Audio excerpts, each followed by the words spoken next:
الرحمن الرحيم الحمد لله رب العالمين والصلاة والسلام على أشرف الأنبياء والمرسلين وعلى آله وصحبه وسلم.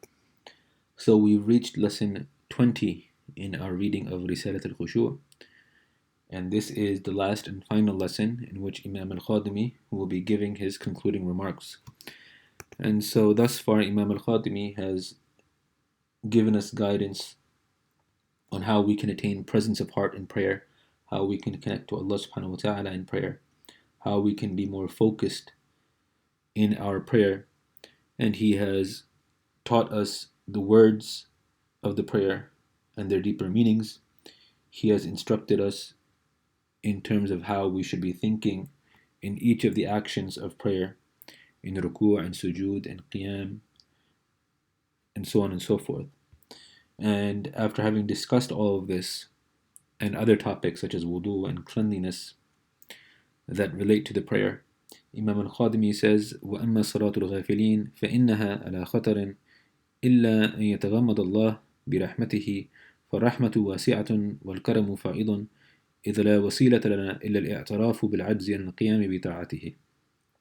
And then he says, as for the prayer of those who are heedless, then it is something that is perilous, unless Allah subhanahu wa ta'ala envelops the individual in His mercy.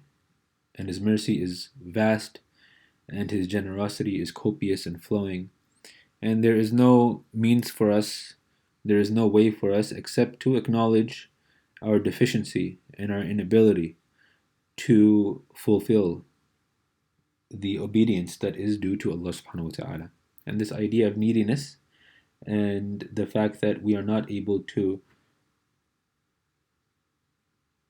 give Allah subhanahu wa ta'ala the worship that He is entitled to, that our worship is always deficient in light of who is the one who is being worshipped. This is something that we've repeated throughout this course. Then Imam al-Khadimi gets into a discussion about this idea of unveilings and some of the results that arise when one has this real attachment to Allah subhanahu wa ta'ala in one's heart in the prayer. So he says, ثم إذا أمكن الصلاة على ما وضعناه يكون سببا لحصول أنوار في القلب. That if one is able to perform the prayer according to what we have described, according to the guidance that we have given in this risala, then this becomes a means or a cause by which he attains lights in his heart. تنفتح بها علوم المكاشفة. And through these lights, what happens? The علوم المكاشفة, knowledge through unveilings, is opened up for him. فالمكاشفون بملكوت السماوات والأرض وأسرار الربوبية إنما يكاشفونها في الصلاة لا سيما في السجود إلا قرب من ربي أكثر منه قال الله تعالى واسجد واقترب.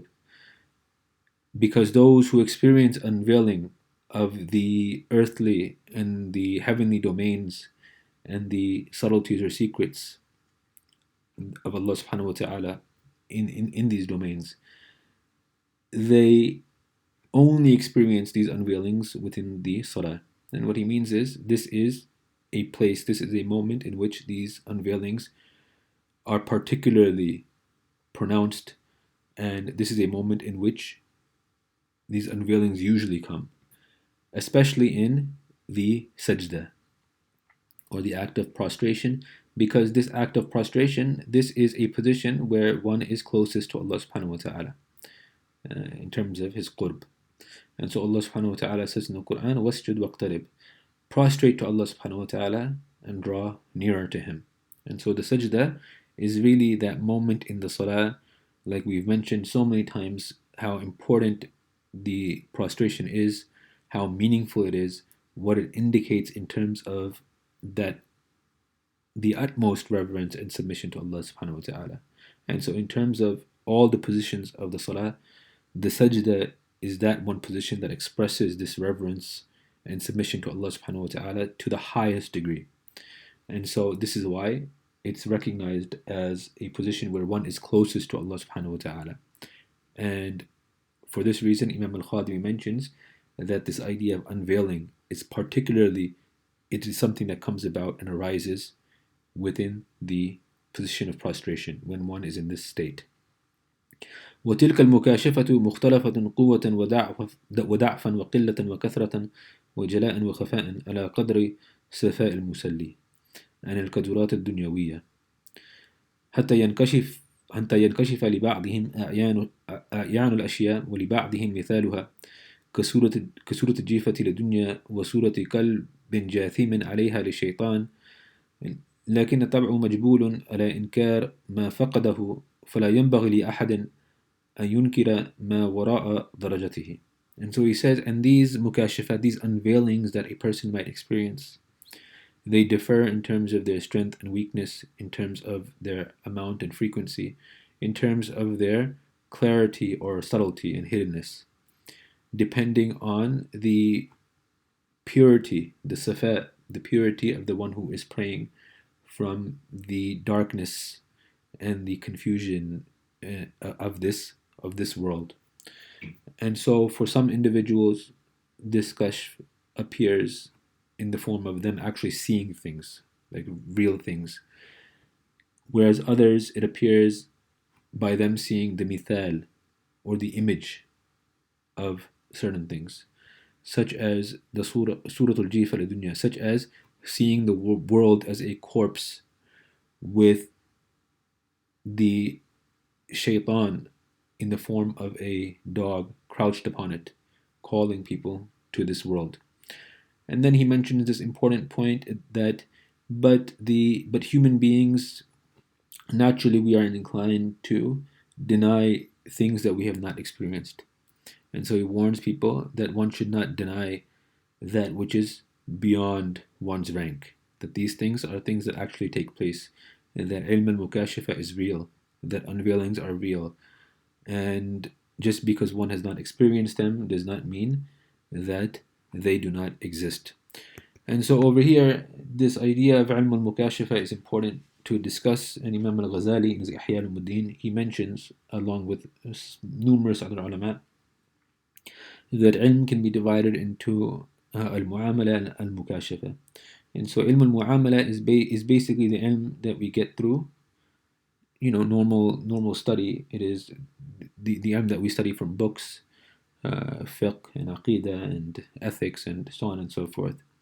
Whereas ilm al-mukashifa is something different. It is not something that we achieve by reading anything between two covers. It is not something that is inscribed in ink, and it is also known as the ilm of the batin, or of the inward, and it is the heart reflecting specific realities, and those realities becoming manifest to one. And many of the ulama, some of the ulama, defined ilm al-mukashifa as a nur, or a light, that appears in the heart when one has purified it. And through this purification, and through this light that settles in the heart as a result of purifying it, as a result of polishing it, certain things unveil themselves to one. And these unveilings can be of various different types. And mukashifa, it has many words. For the prophets, alayhi salatu wasalam, the prophets, they experience wahi, they experience revelation. Whereas the awliya and those people who have reached high ranks and high levels in terms of their ibadah and their connection to Allah subhanahu wa ta'ala, they experienced kashf, or unveiling, or ilham, which is a type of inspiration, or firasa, which is a type of piercing insight, or a ru'ya, or a vision, or a mubashira, or a glad tiding. Dreams, for example, are glad tidings. And the dream realm is a realm that we recognize, and that the Prophet ﷺ taught us to recognize. And we know that before wahi, before revelation, the Prophet ﷺ would get mubashirat, or glad tidings in the forms of dreams. And this continues for the righteous believers. And then we have people who are spoken to, people who are muhaddathun.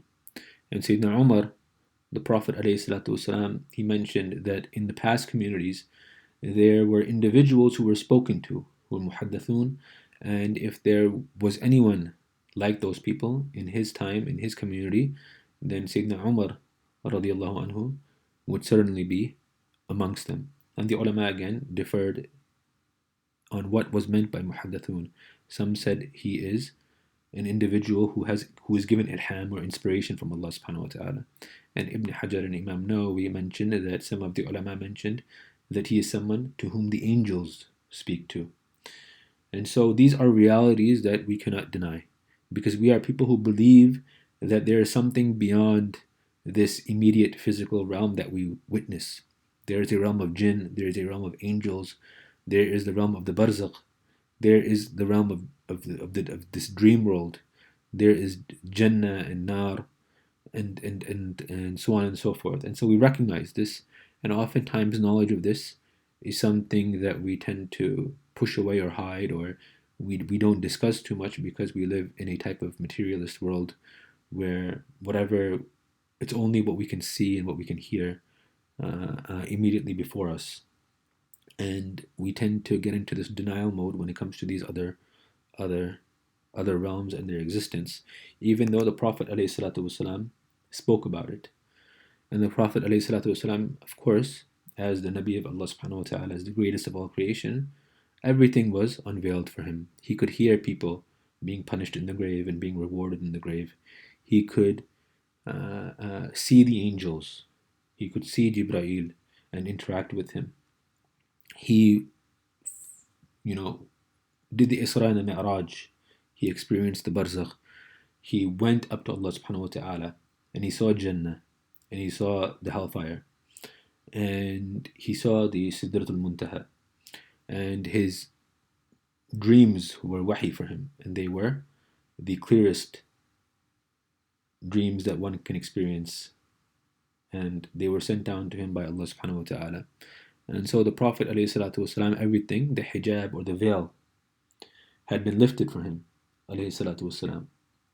And this is why when it comes to kashf, and of course wahi is a far higher degree than mere kashf of the awliya, but Ibn al-Qayyim defines kashf as bulughu ma wara al-hijab wujudan, right? And this idea, this possibility of experiencing these realms is something the Prophet ﷺ has mentioned in various hadith as well. The hadith that we just took describing Sayyidina Umar as muhaddathun is one of them. But there's also another famous hadith related by Imam Muslim in the Sahih, where some of the Sahaba, they had this worry that whenever they were with the Prophet ﷺ, they really had this, they were overwhelmed by this state where when the Prophet was speaking and describing hellfire and describing heaven and so on and so forth, they would say that it was as if we were seeing it with our own eyes, right? كأن رأى عينا, like we were seeing these things with our own eyes. But when we would leave the Prophet ﷺ and we would mix with our spouses and our children and so on and so forth, we would forget a lot of things. That state would sort of dwindle away from us.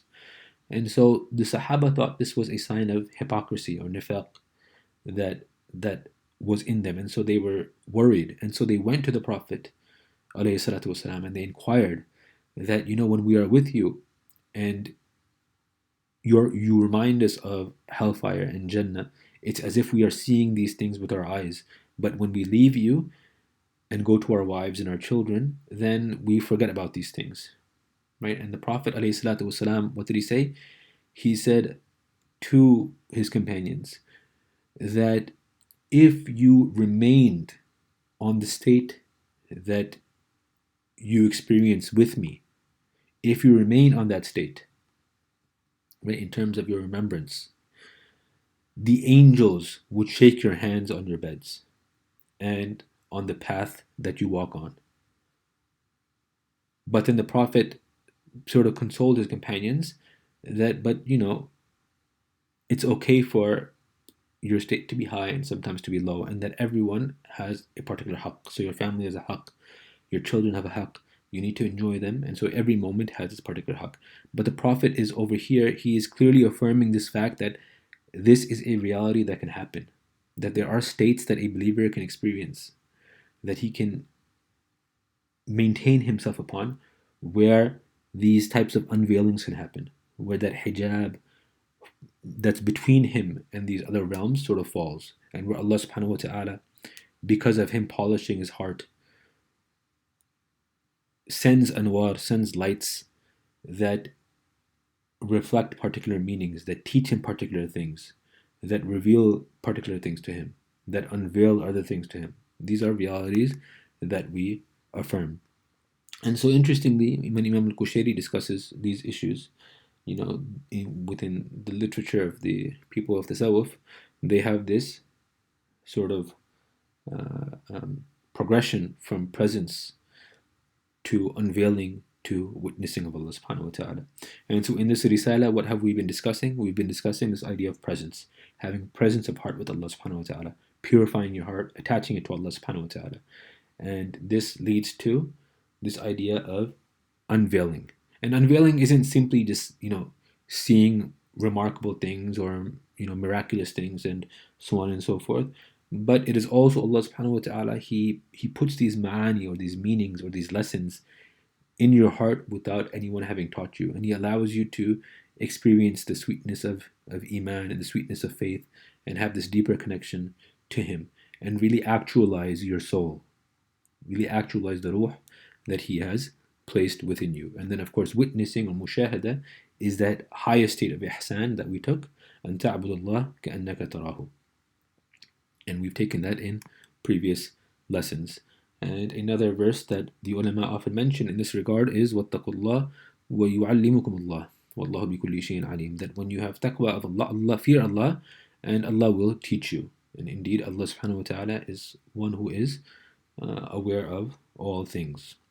And so there is a correlation between taqwa and the polishing of the heart, and Allah subhanahu wa ta'ala instilling within you and teaching you ilm in these noble secrets that one may not be able to simply get from reading a book.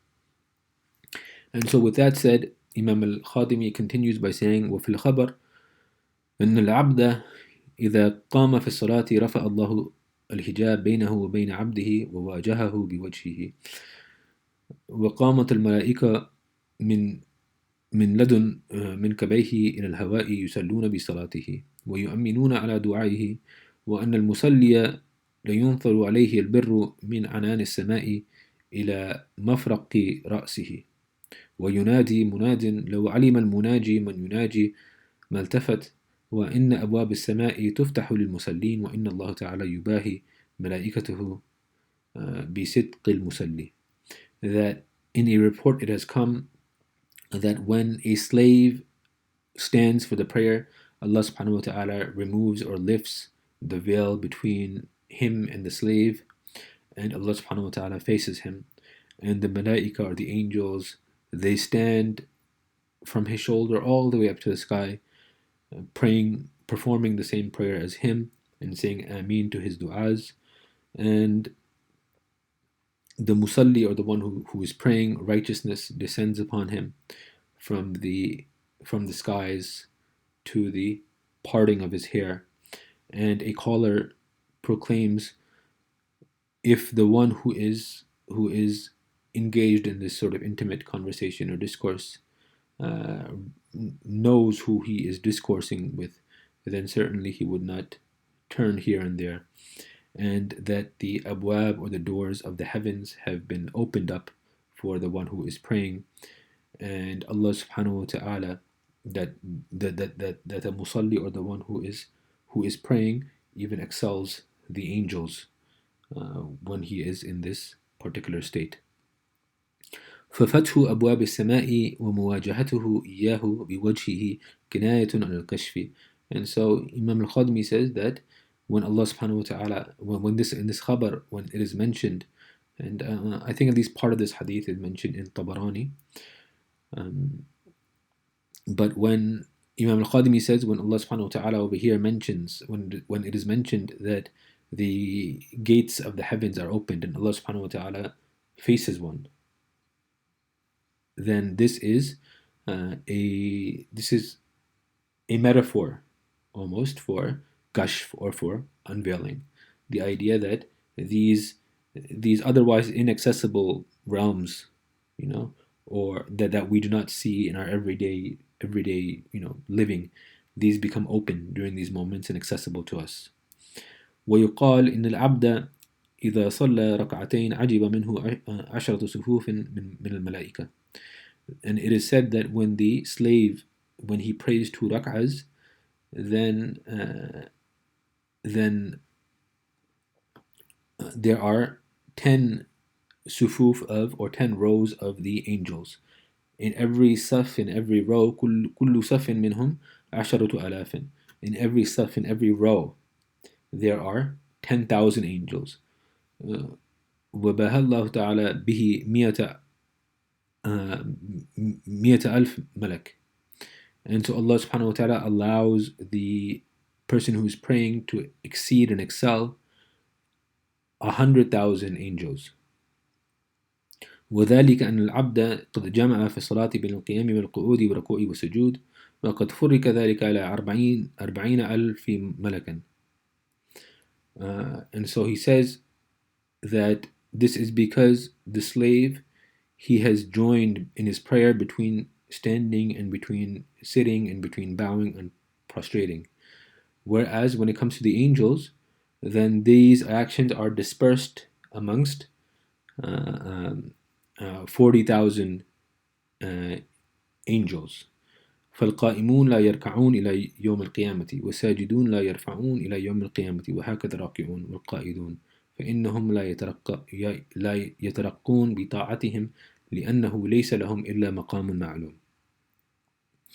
And so this is why, because he says the angels are sort of given fixed positions.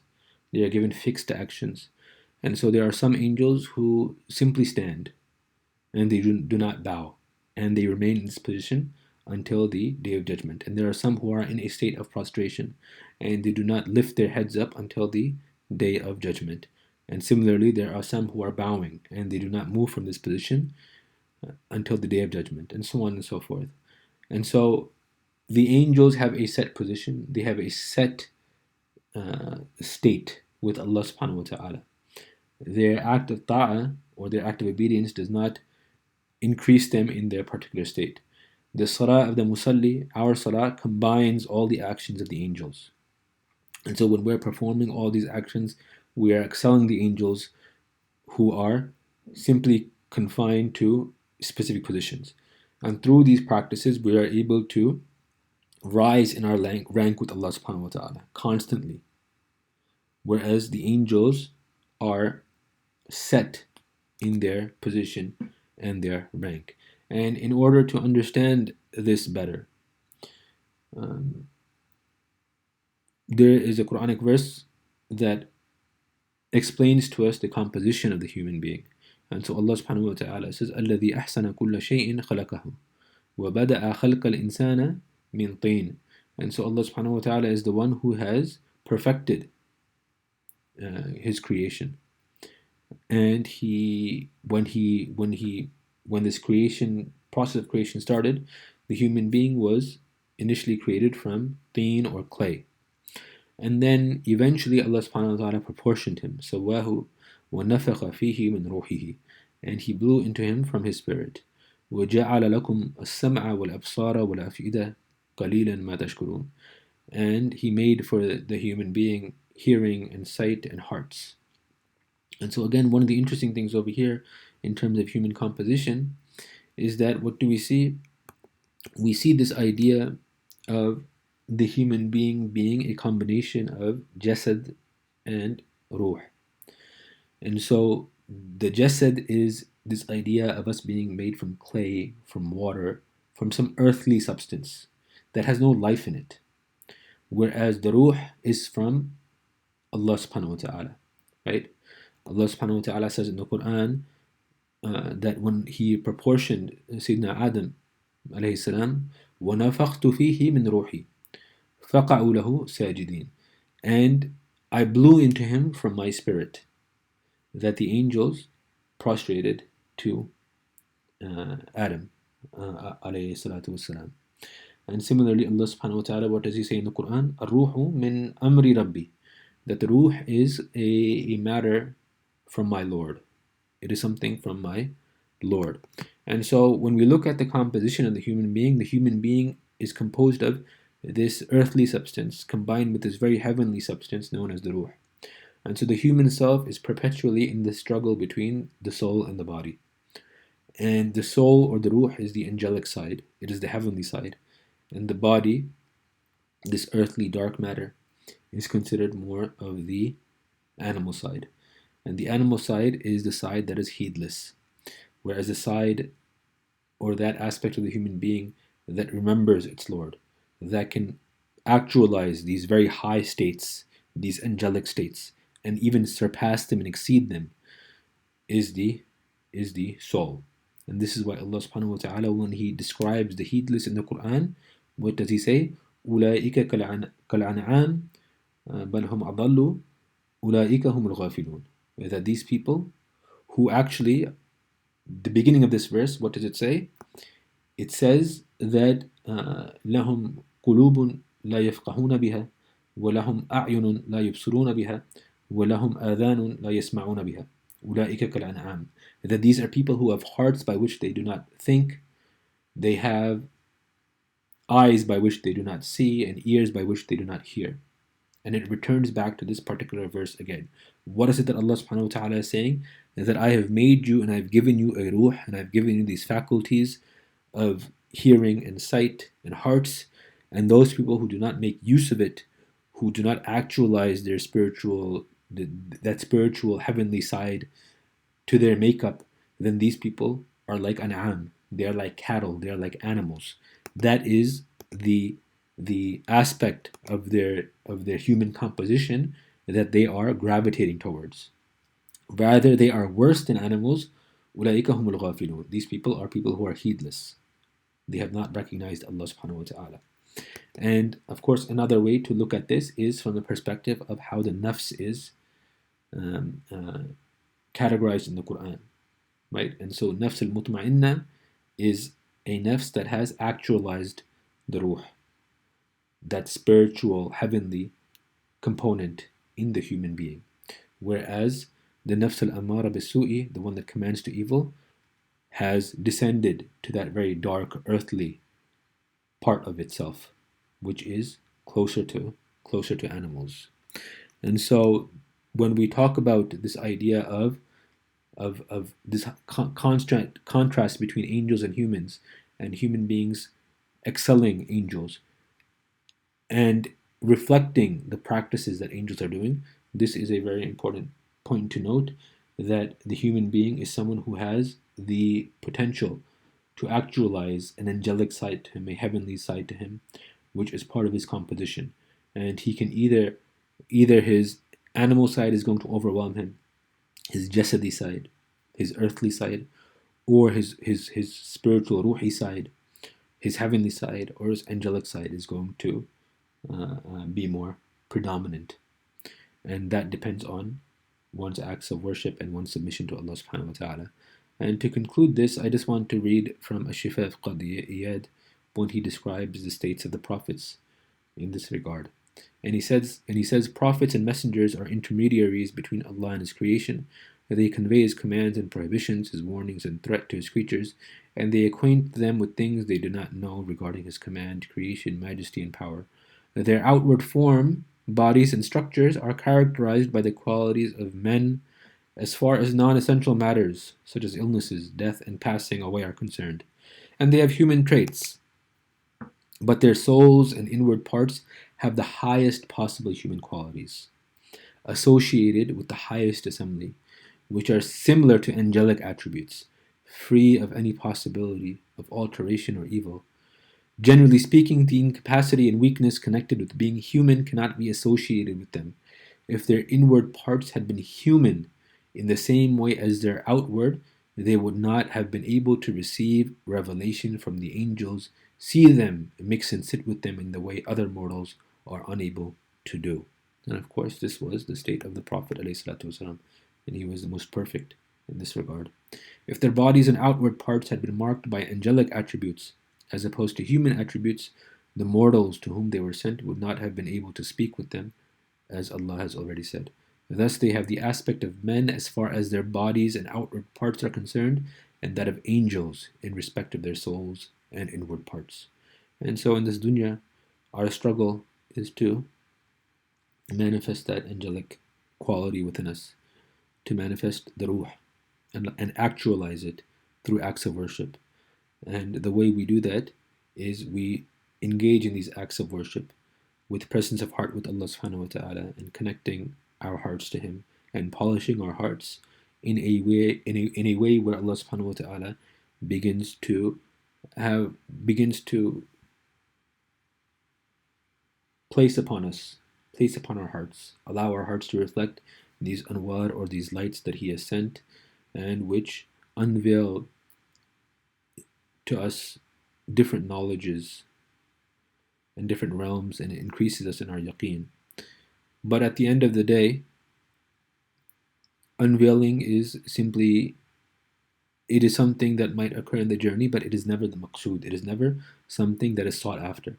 We don't worship Allah subhanahu wa ta'ala to have spiritual experiences, and we don't worship Allah subhanahu wa ta'ala to see angels, or to see this domain or that domain, or to get this secret knowledge or that knowledge. Rather, the reason why we worship Allah subhanahu wa ta'ala is because He is Allah subhanahu wa ta'ala, and we recognize who He is, we recognize His attributes, we recognize that He is truly worthy of worship, and that is why we submit ourselves to Him. In the process of this submission, and what this submission demands, Allah subhanahu wa ta'ala imparts His gifts upon us in terms of teaching us, in terms of lifting us and raising us, in terms of giving us a glimpse of things that increases us in our yaqeen. But ultimately, the mu'min or the believer is someone whose gaze is set upon Allah subhanahu wa ta'ala. When the Prophet ﷺ, in his journey to Allah subhanahu wa ta'ala, when he was ascending to Him, there were all types of mukashifat, all types of unveilings that were occurring to him. I mean, he was passing through the heavens. And what does the Quran say? That his eyesight did not waver. Right? His eyesight did not waver, nor did it shoot beyond its target. But the Prophet was firmly focused on his goal and his destiny and his destination, and that was reaching Allah subhanahu wa ta'ala. And so with that, we ask Allah subhanahu wa ta'ala to give us tawfiq in our ibadah, and we ask Allah subhanahu wa ta'ala to allow us to worship Him in the way He deserves, to have presence of heart, to recognize Him more fully, to have reverence and awe for Him, to have khushu' in our prayers and in all of our acts of worship.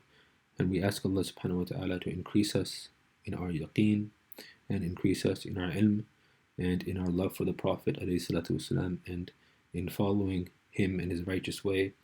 And we ask Allah subhanahu wa ta'ala to allow us to actualize that spiritual side of ourselves, to actualize the ruh within each human being. And we ask Allah subhanahu wa ta'ala to give us qualities that are pleasing to Him and allow us to ascend to Him. Walhamdulillahi Rabbil Alameen.